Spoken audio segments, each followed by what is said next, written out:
За, байгаль орчин хүнс хөдөө аж ахуйн байнгын хорооны дараагаар ажиллаж байсан улсын хурлын гишүүн Булааны Бээсэн бол 2 жилийн турш маш амжилттай ажилласан.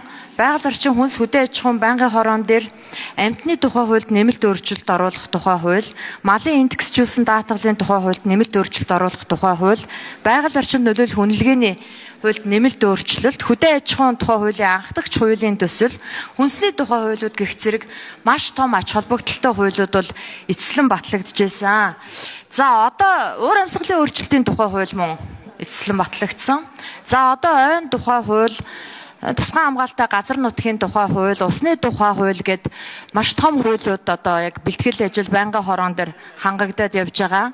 За утааны ерөнхий сонсгол, малчны тухай хуулийн хэрэгжилтийн ерөнхий сонсгол, за говийн усны тухай сонсголууд ингээд нийтдээ 6 удаагийн том сонсголуудыг хийж тун амжилттай ажилласан. За Бээсэн гишүүн бол маш эв нэгдлийг хичээж ажилласан. Байнгын хорооны бүх гишүүдэд ижил тэнцүү хандж ирсэн. Эрцийг маш өндөр байлгасан. За мөн одоо 8 дугаар сард Монгол улсад зохион байгуулагдах Нэгдсэн үндэсний байгууллагын талуудын конвенцийн 17 дугаар баг хурлын бэлтгэл ажлыг бас их амжилттай хийж байгаа.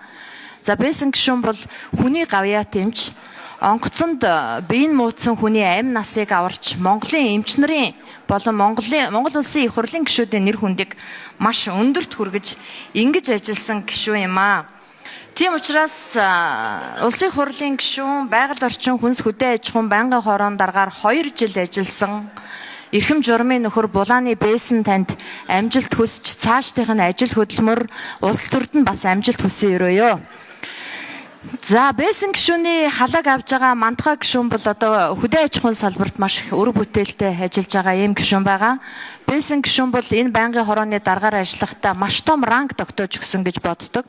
Мантхай гишүүнийг бас энэ рангийг цааш нь авч явж гишүүдтэй ижил тэнцүү хандаж том асуудлууд дээр сонсгол хийх, ажлын хэсгийг амжилттай зохион байгуулж ажиллана гэдэг танд итгэж байна. Ингээд 2 гишүүндээ амжилт хүсье.